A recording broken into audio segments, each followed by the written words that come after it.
Welcome back to the Ask the Masters podcast. The VGB Act was a big deal when it came out over 10 years ago. As a builder, what is your responsibility in making sure drain covers have been replaced? You will want to listen to the CMAC recommendations on this episode of Ask the Masters. Excited to have Dewey here today. Dewey Case is the Technical Director for the Council of the Model Aquatic Health Codes, CMAC. And Dewey, thanks so much for coming on today to talk about this really important topic about covers and expired covers and the VGB Act. We're really excited to have you today. Welcome. Great. Thank you, Michelle. Thank you, Kevin. Glad to be here. Yes. And tell us a little bit. So for those people who don't know, everybody should know what the Model Aquatic Health Code is, but they may not know what CMAC actually does. So Dewey, can you just give us a little bit of a description here about what CMAC is actually doing for the industry? That'd be great. Yeah, sure. So CMAC was formed around 2014 as a separate entity, a nonprofit mechanism that's goal was supporting the CDC in the MAC. Obviously, when you start talking about federal regulation, anything federal, it comes with a certain amount of loopholes to jump through, and to make sure that the MAC stayed updated and stayed accurate with today's science and best practices. That was one of the big formations of CMAC, was to help facilitate that process and make those recommendations to CDC.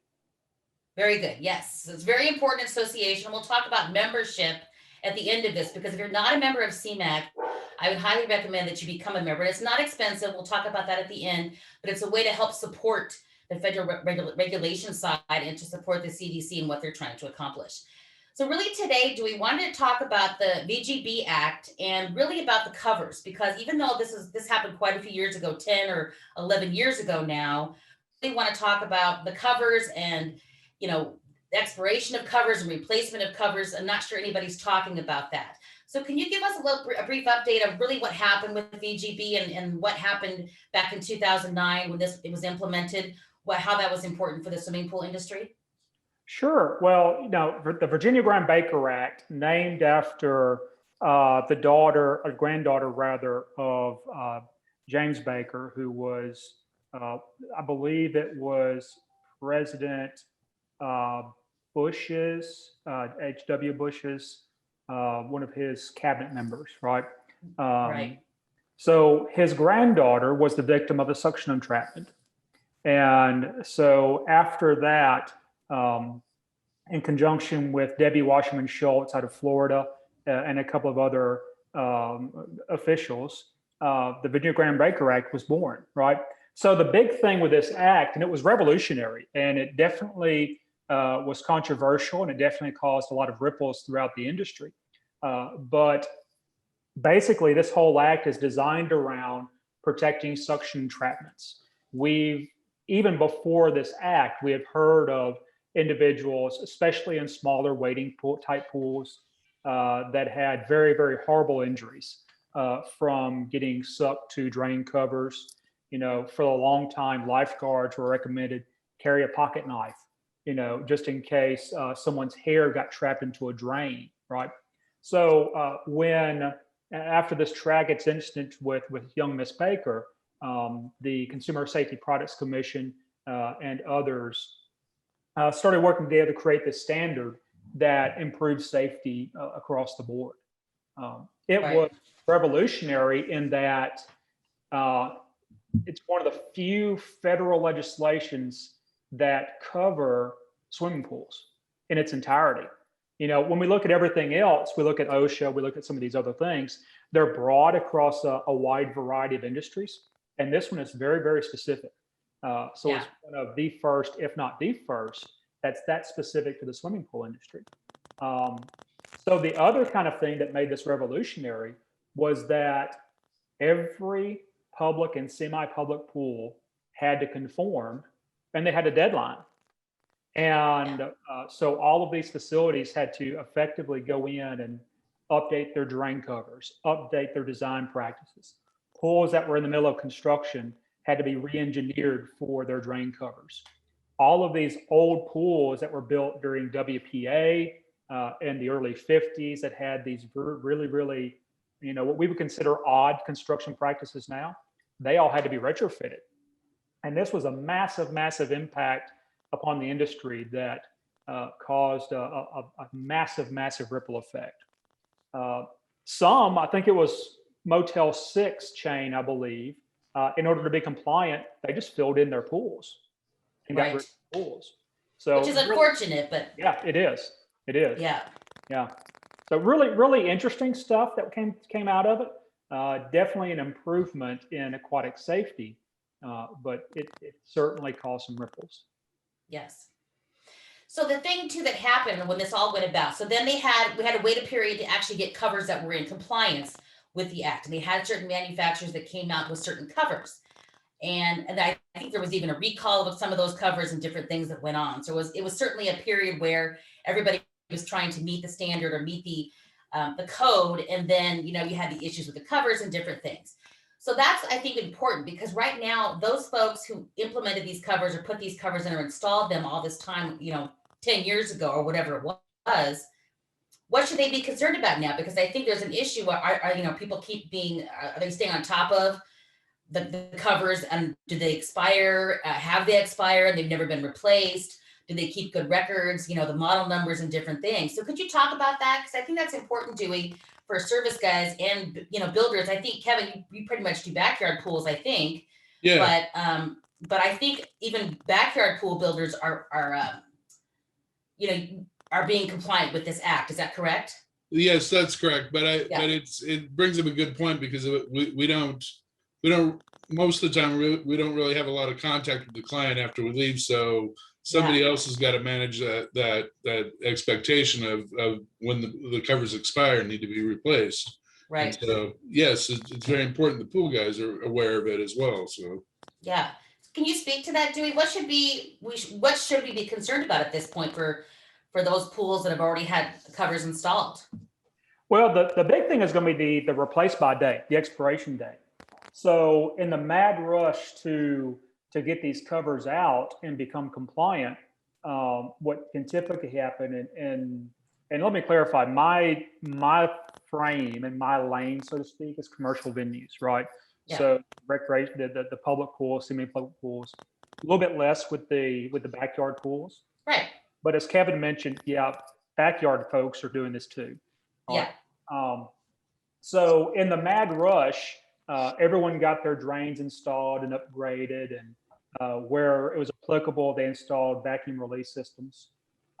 But when we look at turnover rates, right? So how long does aquatic management stay? How long does leadership stay? Who's holding the paperwork, right? Expiration dates tend to have gotten forgotten about. And these rates do expire. And the expiration date is from the date of installation, which makes it a little bit more confusing, right? So it's not just from 2008. You could have a grate that's been sitting on the shelf for 5 years, but as long as it's been sitting on the shelf, it's still good, right? It's from the installation date, and that's the expiration. Right. So for these pools, so for anybody that's had covers, and when you say semi-public, I'm assuming you're talking about motels and apartment communities and that type of thing? Right. Yeah. HOAs, things of that nature. Yes. These pools that would still fall under the health department and the inspection process, but you can't just walk up and just, pay a gate fee and use the pool. Right. Correct. So a public pool would be, your community pools, your city pools. There would be a water park where you buy a pass to get in. Your semi-public would be your hotel, motel, your country club pools, your HOA pools. Right. Yeah. So a lot of people that listen to this podcast, service or currently builders that are building pools, whether they be a semi-public or a backyard pool, I'm assuming, and then Kevin, you can speak to this as well, I'm assuming that a builder would take the documentation for all of everything that's been installed and all the equipment and that, and then they give it to the homeowner, and then the service guy is able to look at that as well. Is that how the transition works? Can you speak to that? That's how we do it. We put together a package on a flash drive that includes all manuals, installation dates, model numbers, and warranty information, and that way it was serial numbers as well, so it's easy to refer to when they need to for those things. So right. And then for commercial side, they should have that documentation, like you said, Dewey, somewhere. Hopefully, even with a management change or a leadership change, you would hope that those documents are stored somewhere where they can review it. So I guess what is the recommendation? And I think we should have a recommendation for service guys and for builders and the commercial industry to find out, what should they be doing to make sure they're staying in compliance and protecting those that are using the pool. Yeah, sure. Well, there's a couple of really, really easy things, right? One is just tracking your expirations, right? So, as Kevin mentioned, a flash drive is a really good idea. With today's technology, cloud-based servers are a really good idea. A lot of times with large facilities, you might have a shared drive or a server that you can upload things to. So, take this installation documents and every time a drain is covered, the cover is changed, there should be an installation document, right? Whether you're doing it yourself or as a facility or with your maintenance crews doing it, and honestly, I would recommend probably farming this out and having a service company come in, right? Yeah. Because that way you get just this extra layer of protection rather than your aquatics director, your maintenance guy trying to dive it and change the drains rather. But keep this document, this form that I will have, as Kevin mentioned, the serial number, the model number, all of those lovely details. Scan it, right? Upload it to whatever digital documentation source you have, and then make sure that you don't just put the original paperwork in a file. Make sure it's somewhere where your public health inspector, your pool inspector can access it. Make sure it's somewhere to where if there's a change in leadership, it doesn't get accidentally thrown away. Make sure there's some sort of continuity there for that drain cover. And just as a little pro tip too, right? You can even find somewhere in the pump room, and if you just want a real easy, quick visual reference, right? Yeah. Take a Sharpie and right next to your chemical controller, right next to the pump, the filter, wherever you have your logs, just write when it was changed. That's a real easy one that gives you that great visual reference. So you wind up with a couple of different reminders, rather, to help ensure that these drains are getting changed out, on a regular basis per the drain cover, right? So that's kind of number one. Number two is we can't forget the all important visual inspections. All the documentation in the world is great, but making sure that you're looking at your drain covers, making sure that just in your visual inspections, either as facility maintenance, or a service guy, is it in place? Are all the screws there, right? Is the drain cover cracked? Those are real easy things. And if you're hopping in the pool to do any sort of maintenance work, right? Whether it's, diving to fix a piece of tile that may have popped up, taking a pumice stone and scrubbing away a little black algae that may have built, throw some goggles on, dive down, and just do a visual inspection, while you're wet. That's a really, really good thing to do as well. And then don't forget about the vacuum release systems. That's an easy one to really, really get overlooked. A lot of these systems now are aging. Some that were originally installed when Virginia Graham Baker Act passed are now no longer in business. So make sure that your vacuum release systems, if you need it, are operating. Make sure that they're working appropriately, right? And one way to do that is, let's take a spa, for example, where the main drains are closer than 3 feet. You have 2 VGB compliant main drains, but because of the distance, they still have to have a vacuum release system, right? We wouldn't see that on a large, 25-meter pool, 50-meter pool, right? But when nobody's in, and that's important, just when you're doing your regular maintenance, find some time, close off one of the drains, and just see if that triggers the vacuum release system, because it's important to make sure those operate as well. And that's one of those little things that kind of nobody ever thinks of. That's a really, really good thing. So, in addition to looking at your vacuum release system too, take advantage of when you drain your pools. A lot of facilities do an annual drain and clean, whether it be startup before the season or just an annual maintenance, or in some cases code requires it. So while it's drained, go ahead and do a visual inspection or even pre-plan. That's a really, really great time to change your covers out. The big thing is be proactive. You don't want this to sneak up on you. You don't want this to be last minute. because it may not be an overnight thing, right? So you don't want your local pool inspector coming in asking for this documentation, asking for when your drains were changed last, your covers were changed last, and then issuing a closure because you're not compliant. Then you might be facing, a 1 week, 2 week, or longer, depending on your configuration, closure. Yeah, absolutely. Kevin, did you have any questions in regards to the builder side and things that you were thinking about in regards to this? I was thinking about one thing is about if this is all of a sudden being come brought to light to the public now, that have the manufacturers been thinking about this, and are they prepared for a sudden surge in sales? Because lately, because of COVID, we've been having difficulties acquiring materials from manufacturers because of shutdowns at factories and things like that. So that's a little concerning that, all of a sudden we're getting ready to plaster pool and we can't find the covers that we need. Yeah. Right.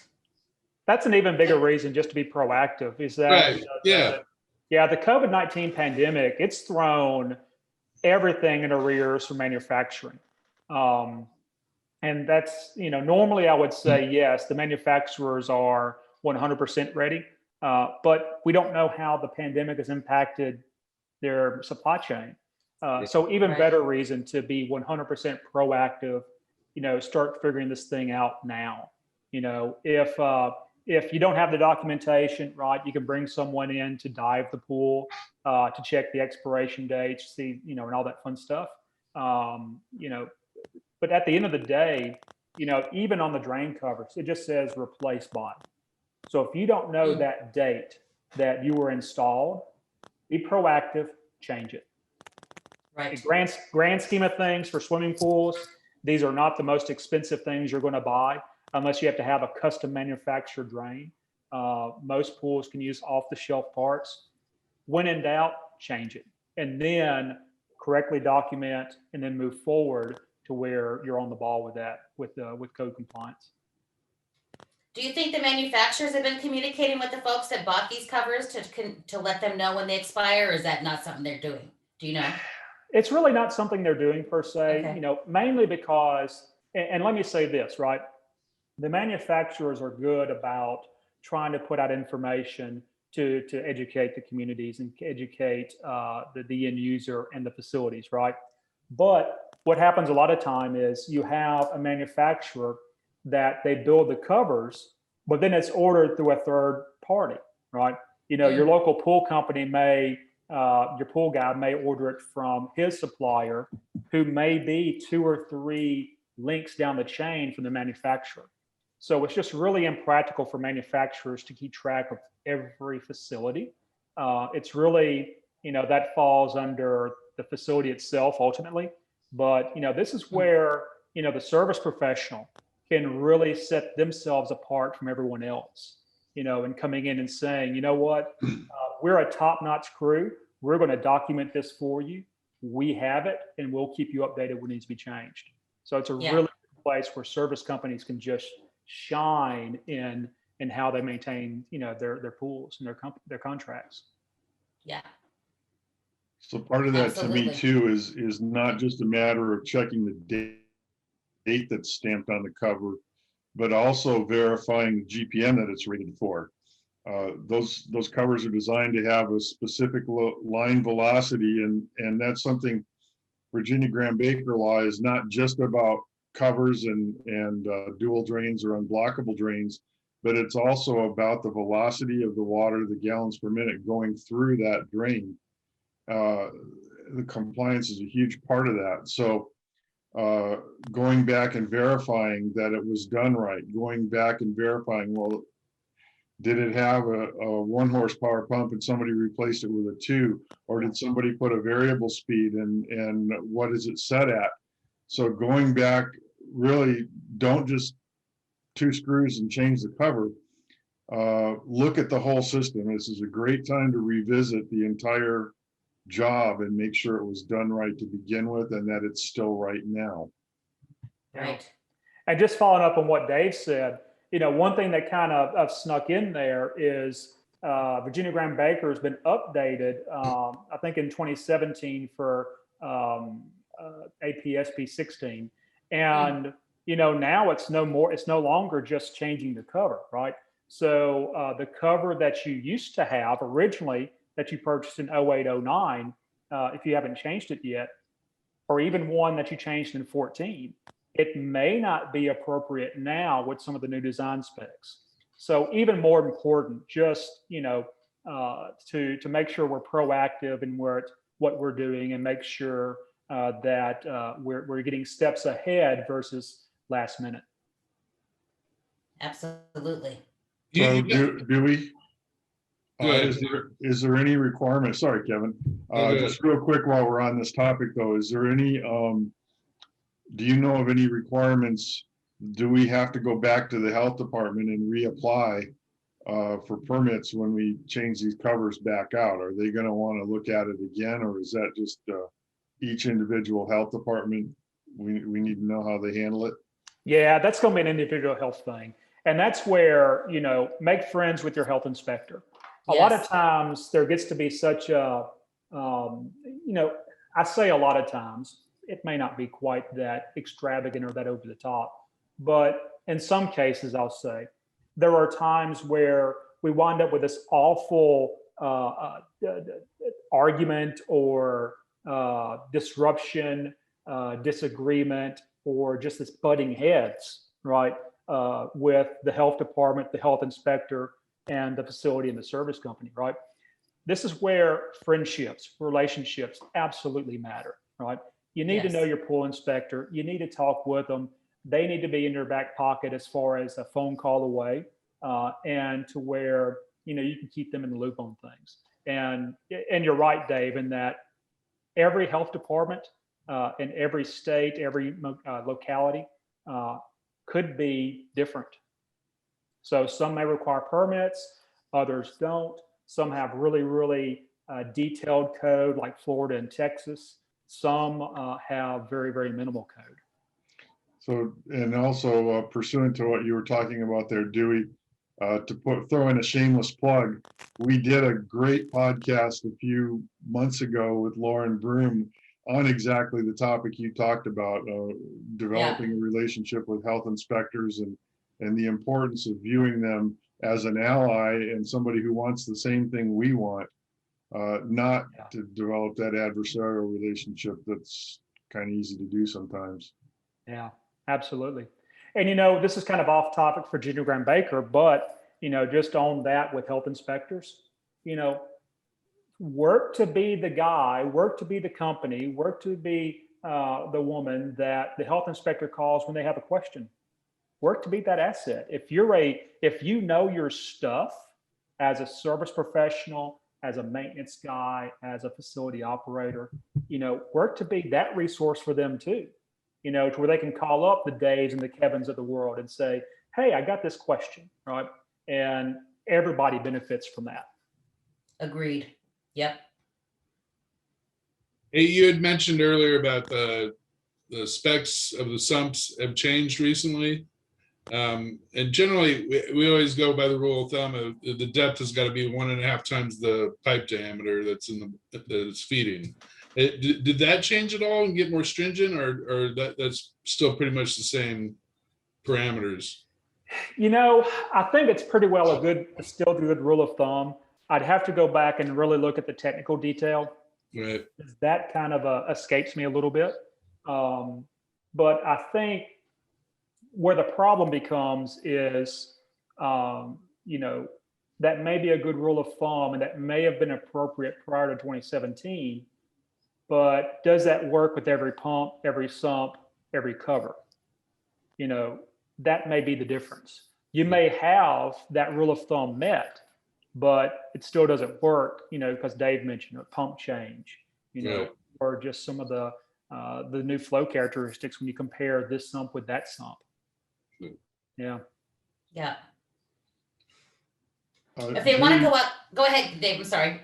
One question that keeps popping up every time VGB is brought up is it only applicable to commercial pools, or is there a requirement for residential pools at some point in time to be brought up to this code as well? That's a good question. From a MAC, Model Aquatic Health Code standpoint, we only deal with commercial venues. So we don't delve into backyard pools at all.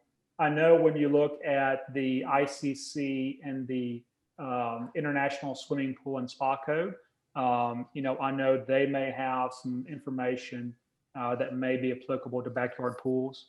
But honestly, what I think is happening is that, the manufacturers, they're not making flat drains anymore. If the manufacturer is building a sump and a cover that's intended for the average backyard pool, more than likely, I would guess it's probably going to be VGB compliant. It just doesn't make any sense for them not to do that, right? Especially since these small covers, you might have a backyard pool cover that's traditionally used for that sump, but it may apply to cover an equalizer line or a skimmer, or a hydrotherapy jet in a spa, So it doesn't make a whole lot of sense. I'm not saying it couldn't, because that's obviously not my wheelhouse. But every home construction I've seen in the last 10 years has included VGB compliant grades. But yeah, I'll defer to Kevin, on that with his backyard experience. Yeah, it really has to do with the knowledge and education of the inspector as far as people checking it, because we don't deal with the health department on residential. And and I find that really most inspectors they know you have to split your sections, and that's about it. That's all they really know about VGB, and they're not checking anything else. So yeah, but you're pretty much already doing it, right, Kevin? That's it. Yeah. No, I'm following all codes and rules, regardless of if they check them or not. So Yeah. Which I think most builders do. Yeah. One thing I've seen in the residential world is on the more budget conscious remodels, plaster companies are going in and replastering the pool and still leaving a single main drain. They're doing it without pulling permits, and their excuse is, well, VGB doesn't apply, it's a residential pool. But let it be known that that plasterer, whoever's doing that kind of work, and anybody that's servicing that pool that doesn't alert the customer to the danger, if somebody gets hurt in that pool, the lawyers are coming after you. That's right. Yeah.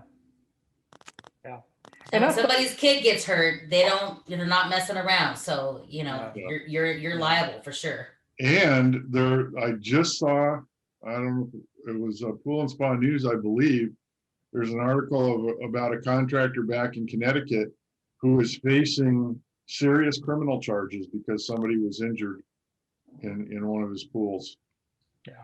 So that's another potential that you're exposing yourself to if you don't do it right.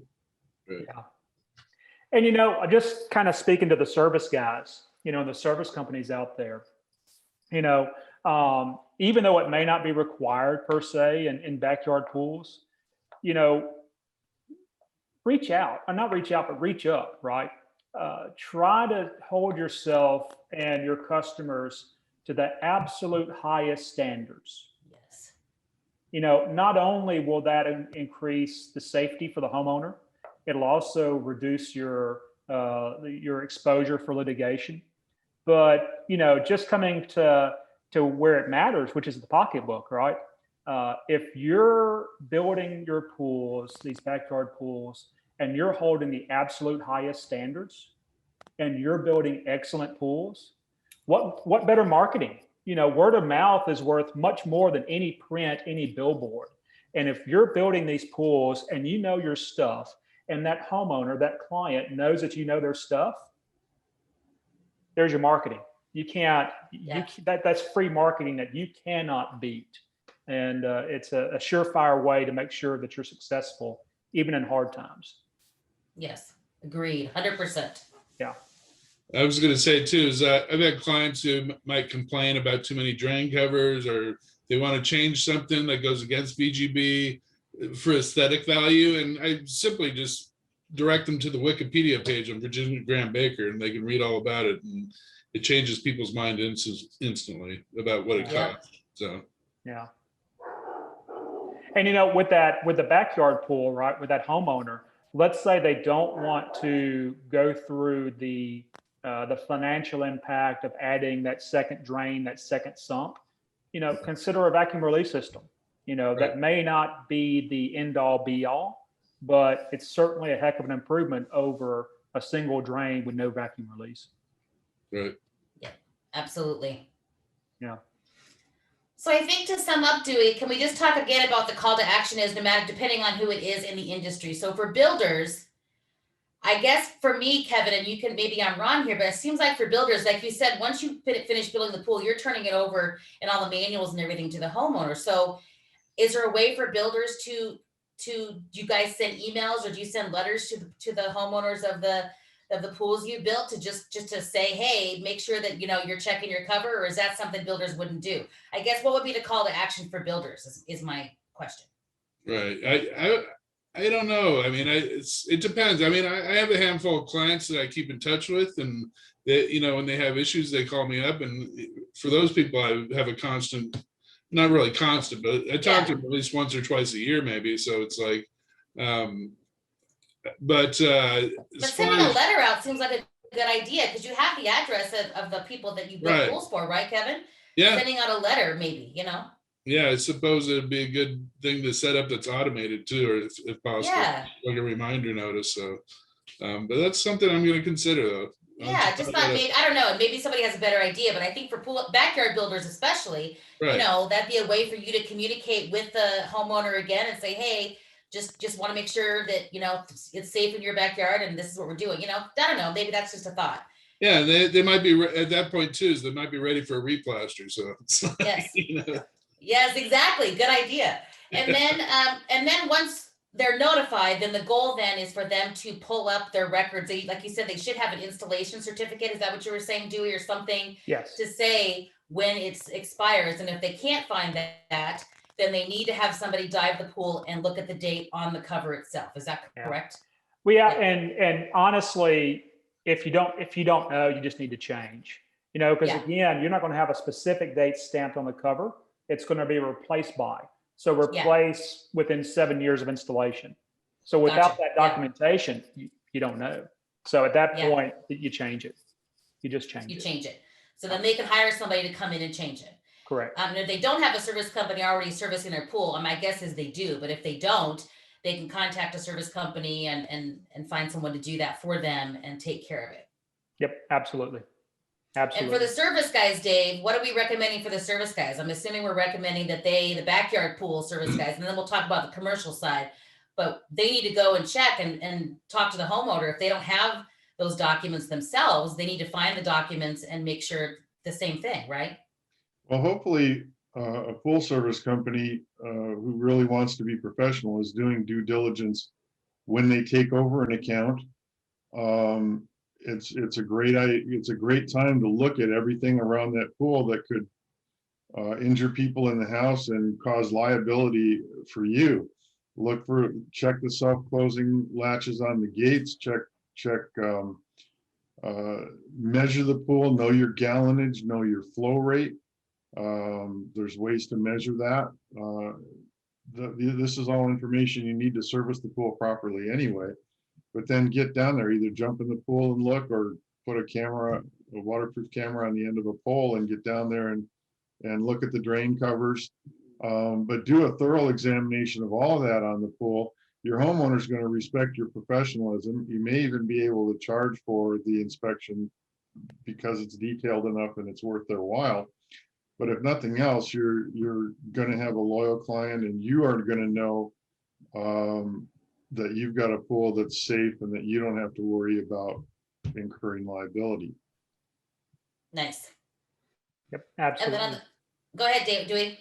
No, I was just reinforcing what Dave said. That's the way that you build your reputation as a service company. Yes. So. And then for the service companies that are working with semi-public or public pools, then going and talking to the facility director or the aquatics director or something, and making sure that, looking at the documentation that they have and recommending to them that it be replaced. If, like you said, if they don't know when it was installed or how many years ago, that you just make the recommendation to them that they get it replaced. Yes, correct. Yeah. And just, it's all about, again, it's being proactive to reduce your liability, to reduce downtime, and just make sure you have that. And from the service company going into those commercial facilities, right? Help them with that, with the documentation, right? And maintaining that documentation. And then make sure that it's redundant as well. With CMAC, right, our tagline is driven by your expertise, right? The key is your. We have a very open process for reviewing and updating the MAC, but we need your help, right? We need the industry. We have great participation from public health. We have great participation from the aquatic sector. But one thing that we realized last year in 2020 is that we had underrepresentation from the service sector, right? So we've actually created a new membership category for service professionals. Please check us out at cmac.org and consider joining. It's only $90. That buys you a 3-year membership. That allows you to, when it's time for the next triennial, to input or provide input on the MAC, to make comments, to vote, most importantly, on what the 5th edition will look like in 2024. And we're also working on things that for education, we're working on a lot of really, really cool stuff to kind of elevate us to the next step and really do what we want to do, which is provide support to the industry. Our main goal is updating, maintaining the MAC, and helping CDC with that. But, we're pool people. Myself, I'm an old pool guy from long ago, 25 plus years. Our executive director has a long history of managing facilities and is extremely knowledgeable. And we care about the industry. And not just public health, not just the large manufacturers, but the Days and the Kevins out there that spend their day in, day out servicing pools, right? We need your input. We need your help, your support. So please consider joining CMAC today. Where do we go to do that? CMAC.org. Yes. Do you guys still do your biannual conference, or weren't you doing a conference of the Model Aquatic Health Code every other year or something? Yep, we switched it to every 3 years in 2018, and we actually just finished in October. We had our conference and subsequent vote. We had 530 change requests submitted for the MAC. Gosh. Yes, it's an awful lot, but again, this was submitted by y'all, right? This was submitted by the industry, the health officials, the facility operators, the service guys. Right, service folks. So 530 change requests, about 61% were adopted by membership and recommended for membership. The board of directors looked at a few and decided that didn't really meet what the MAC was about and didn't think it was a good choice. So the board overturned about 7 votes out of 326, which is a really, really good number. And traditionally, CDC overturns themselves around 7%, 5 to 7%. So we think that with this, CDC will probably accept 95+% of all the change requests. So they're going to accept a lot. Yeah. So really, really good work. It's a ton of work, but it's good work. And again, this is your input, right, to help improve the MAC and help make it better. Fantastic. That's great.